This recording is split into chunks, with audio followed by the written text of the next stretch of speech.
Hello, friends. Welcome to How to Learn English.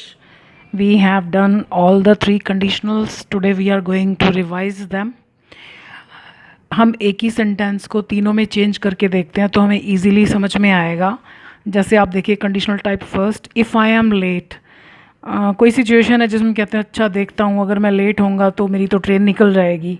If I am late I shall miss the train. ये हम कब बोलते हैं? जब हमारे सामने एक्चुअली कोई सिचुएशन है और मान लिया घड़ी में टाइम ठीक नहीं पता चल रहा तो हमको लगता है कि हम शायद लेट ही ना हो जाएं, तो हम कहते हैं अगर मैं लेट होऊंगा तो मेरी तो गाड़ी छूट जाएगी। This is conditional type first.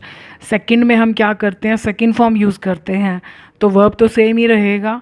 तो इज़ एम आर की सेकंड फॉर्म क्या होती है? Was were.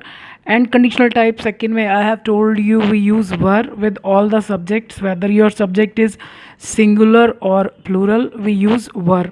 So if I were late, I. अब विल शैल की पास्ट फॉर्म क्या होती है? वुड। शुड नहीं लगाना यहाँ पर, वुड। तो हमने यहाँ पर हेल्पिंग वर्ब की सेकंड फॉर्म की, लेकिन ये फर्स्ट फॉर्म ही रहेगा क्योंकि मॉडल्स के बाद हमेशा फर्स्ट फॉर्म आती है। So if I were late I would miss the train. ये हम कब बोलते हैं? कि जब हमारे सामने ऐसी कोई सिचुएशन नहीं है। जैसे मान लिया कोई बाहर की कंट्री में है तो वो कहता है, हम लोग कहते हैं कि अगर हम लेट भी हो जाए तो कभी कभी ऐसा चांस हो जाता है कि ट्रेन मिल जाती है। तो जो फॉरेन से आया या कहीं बहुत ज़्यादा पाबंदी है टाइम की, तो वो कहता है कि अगर मैं लेट हो जाऊं तो मेरी तो गाड़ी पक्का निकल जाए। अब वो कहीं भी नहीं जा रहा, वो बैठा हमसे सिर्फ बातें कर रहा है। तो ये टोटली इमेजिनरी सिचुएशन है, अनरियल सिचुएशन है। So if I were late I would miss the train. Conditional type second और थर्ड की हिंदी बहुत बार एक जैसी लगती है सुनने में, तो हमें पता कैसे चलेगा कि सेकंड की बात हो रही है या थर्ड की बात हो रही है? सिर्फ टाइम के डिफरेंस से पता चलता है। यदि आप प्रेजेंट में कुछ ऐसी बात कर रहे हैं जो आपको भी पता है पॉसिबल नहीं है, तो दैट मीन्स आप कंडीशनल टाइप सेकंड की बात कर रहे हैं। और पास्ट में कोई काम हो चुका है उसको मद्देनज़र रखकर हम बोल रहे हैं, तो that is always conditional type third. So if I, third में हमको हैड तो लगाना ही लगाना है बिकॉज थर्ड में हमको पास्ट परफेक्ट टेंस यूज़ करना है।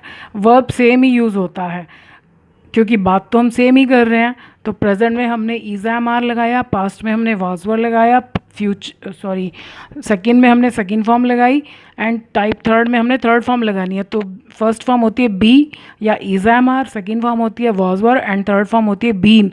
तो अगर हमसे कोई पूछता है कि इस सेंटेंस में वर्ब क्या है, तो हम कहेंगे बीन। कई बार स्टूडेंट्स क्या करते हैं, लेट के बाद भी ईडी लगा देते हैं। जिस सेंटेंस में काम नहीं हो रहा, अगर वो आपको परेशान कर रहा है क्योंकि वो थोड़ा डिफ़िकल्ट टाइप से लिखा गया है, तो उसका सबसे अच्छा तरीका होता है कि आप इसको बिल्कुल सिंपल फॉर्म में बनाओ। उसमें देखो, अगर आपके इज़ एम आर के बाद लेट में कुछ ईडी लग रहा है तो सब में लगेगा, अगर इज़ एम आर के बाद नहीं लग रहा तो कहीं भी नहीं लगेगा। So if I had been late, so been is the verb. अब कंडीशनल टाइप सेकंड में वुड आता है, थर्ड में भी आता है, दोनों में आता है, लेकिन थर्ड में हमको थर्ड फॉर्म चाहिए, तो हमने दो हेल्पिंग वर्ब कर दिए, would have and then we use third form, missed the train. अगर मैं लेट हो गया होता उस दिन पास्ट में तो मेरी ट्रेन पक्का निकल गई होती। पास्ट की ही बात कर रहा है। If she has the certificate, कोई आ रहा है तो हम कहते हैं ठीक है, अगर उसके पास सर्टिफिकेट होगा तो उसको एडमिशन मिल सकता है। अब जो भी स्कूल में आ रहा है एडमिशन लेने, तो सर्टिफिकेट्स तो होंगे ही, लेकिन कई बार क्या होता है कि गलती से कहीं रह गए या रास्ते में गुम हो गए।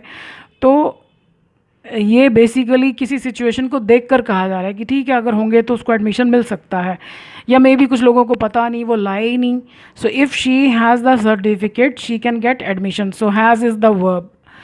पास्ट में क्या है? If she had the certificate, मान लिया कोई आया एडमिशन लेने, उसके पास सर्टिफिकेट नहीं थे तो हम मनी मंस और उसको एडमिशन नहीं मिला, तो हम कहते हैं अगर इसके पास अभी अगर सर्टिफिकेट होते, अब अगर नहीं है अभी, तो अभी के अभी कहाँ से आएंगे हमारे पास, तो पॉसिबल ही नहीं है। So if she had the certificate she could, यानी उसको भी एडमिशन मिल सकता। तो कैन की सेकेंड फॉर्म कुड, लेकिन इसमें कोई चेंज नहीं होगा, ये फर्स्ट फॉर्म ही रहेगा। अब कंडीशनल टाइप थर्ड में क्या करना है? सबसे पहले तो हमको हैड लगाना है क्योंकि हमको पास्ट परफेक्ट टेंस यूज़ करना है, जैसे हमने इसमें हैड लगाया। अब जैसे इसमें हमारा वर्ब ये था तो हमने इसकी थर्ड फॉर्म लगाई। अब हमारा वर्ब क्या है? ये, तो इसकी थर्ड फॉर्म यही होती है हैड, सेकंड फॉर्म भी यही, थर्ड फॉर्म भी यही। तो पहला हैड हमने इसलिए लगाया क्योंकि हमने पास्ट परफेक्ट बनाना है, दूसरा हैड हमने इसलिए लगाया क्योंकि हमारा वर्ब ही हैज़ है। तो if she had the certificate, अगर उसके पास सर्टिफिकेट होता, पास्ट में हुआ होता। अब देखो इसका मतलब यह होता और इसका मतलब यह होता, तो हमको ये देखना है कि किस टाइम की बात हो रही है। अगर पास्ट की बात हो रही है तो टाइप थर्ड, और अगर अभी की बात हो रही है तो this is type first. So if she had the certificate, अब कुड दोनों में आएगा, लेकिन इसमें हमको एक और हेल्पिंग वर्ब लगाना है क्योंकि हमें यहाँ थर्ड फॉर्म चाहिए। She could have got admission. जब मैं स्टूडेंट्स को पहली बारी हैड बताती हूँ, जिन्होंने पहले कभी नहीं सुना, तो उनको बड़ा अजीब सा लगता है। उनको लगता है कि शायद पता नहीं ये रूल ठीक भी है या नहीं है। ये रूल बिल्कुल ठीक है और ऐसे यूज़ होता है 2 बारी हैड। इफ़ दे नो मी, ठीक है, अगर वो मुझे जानते होंगे तो they will understand my problem. कोई हमें कहता है कि वो आपको शायद जानते हैं, तो हम कहते हैं ठीक है, अगर जानते होंगे तो मेरी प्रॉब्लम समझ जाएंगे। तो पॉसिबिलिटी है ना, क्योंकि कोई हमें कह रहा है कि वो आपको जानते हैं।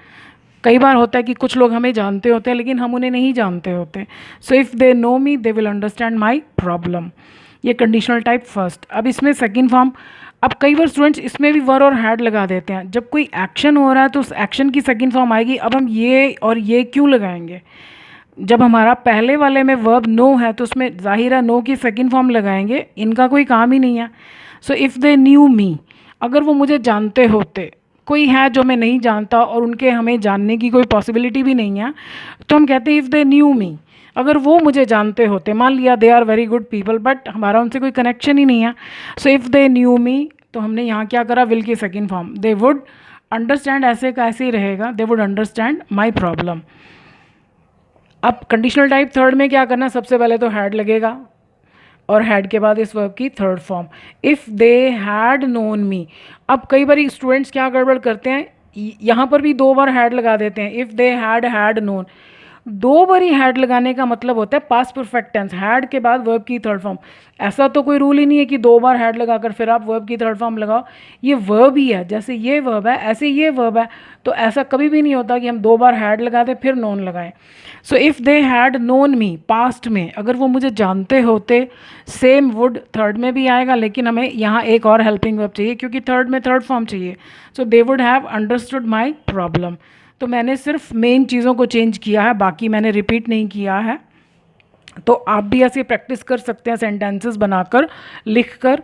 जितना ज़्यादा प्रैक्टिस करेंगे, क्योंकि कंडीशनल्स बहुत यूज़ होते हैं और इनमें बहुत गड़बड़ होती है, क्योंकि इनको प्रैक्टिस चाहिए। अब ये कंप्लीट द सेंटेंसेस है, ये आप अभी कीजिएगा, फिर मैं आपको वीडियो के एंड में इनके आंसर्स बताऊंगी। If the teacher does not teach sincerely, अब ये पहली क्लॉज कंप्लीट है तो इसको देखकर हमें पता चल जाना चाहिए कि ये कंडीशनल टाइप कौन सा है। The students dash fail. But for the pen, but for the का मतलब क्या होता है, कौन से कंडीशनल में आता है, ये मैंने आपको बता दिया है। अगर आपको भूल गया है तो आप पिछली वीडियो देख सकते हैं। So but for the pen I note down the number of the car.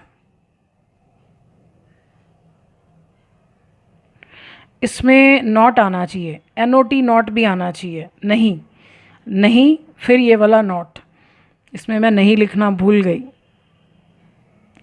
If people stopped loving one another, अगर लोग एक दूसरे से प्यार करना बंद कर दें, लाइफ ग्लूमी मतलब उदासी भरी हो जाए।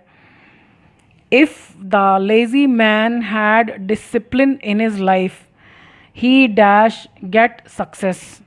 If there were 5 Sundays in a month children be very happy. तो आप इनको कीजिए और वीडियो के एंड में आप इनके आंसर देख सकते हैं। आई होप आंसर्स आपने लिख लिए होंगे। तो देखिए, if the teacher does not teach sincerely, ये कंडीशनल टाइप फर्स्ट है क्योंकि इसमें फर्स्ट वाला टेंस यूज़ हुआ, present tense. The students will fail, students fail हो जाएंगे। But for the pen, but for the pen ये कंडीशनल टाइप थर्ड है, यानी उस दिन अगर पेन नहीं होता, आई कुड नॉट हैव। अब इसमें हमें हैव भी लगाना है क्योंकि हमें थर्ड फॉर्म चाहिए। तो आई कुड नॉट हैव नोटेड, यहाँ मैंने फिर गड़बड़ कर दी, नोट के बाद मुझे थर्ड फॉर्म लिखनी चाहिए थी, ये मैंने करेक्शन कर दिया है। But for the pen I could not have noted down the number of the car, यानी अगर पेन नहीं होता पास्ट में तो मैं गाड़ी का नंबर नोट नहीं कर सका होता। आई could not have noted down the number of the car.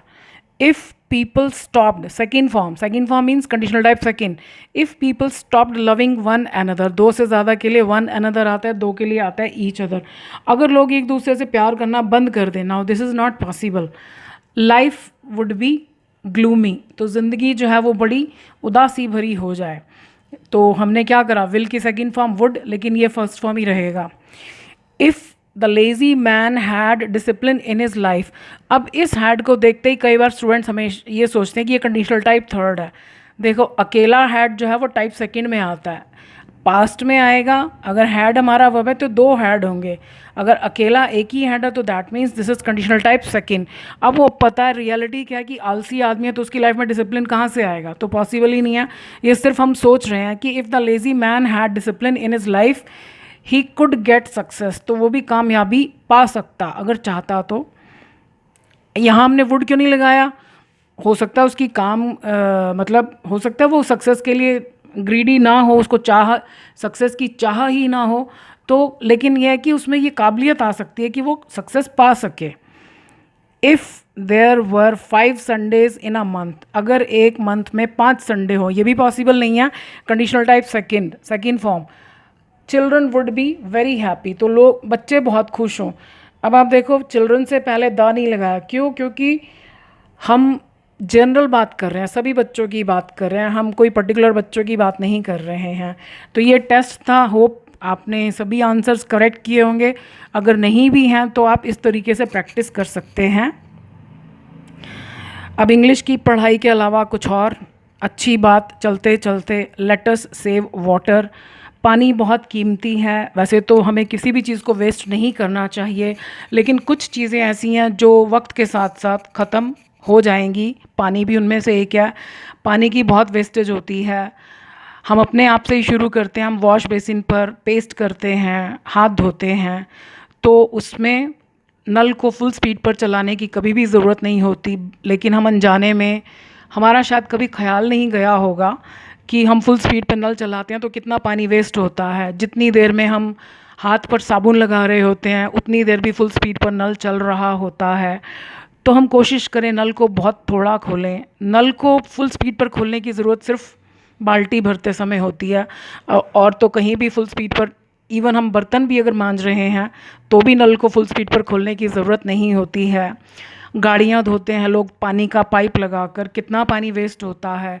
हम रेस्टोरेंट्स में जाते हैं तो वेटर हमसे पूछे बिना ही गिलास भरता जा रहा है, तो उसको गिलास नहीं भरने दें, अपने आप जितना पानी चाहिए उतना ही पिएं, और हम किसी को ज़बरदस्ती समझाने की कोशिश मत करें। हम ये चीज़ें हम सिर्फ अपने से शुरू करें, हम फॉलो करेंगे तो हमें देखकर दूसरे लोग भी फॉलो करेंगे, लेकिन हम किसी के साथ ज़बरदस्ती नहीं करें, बहस नहीं करें कि नहीं ऐसा करना चाहिए। हम समझें तो धीरे धीरे हमें देखकर बाकी लोग भी सीखेंगे। तो कोशिश करें हम सब पानी को बचाएं।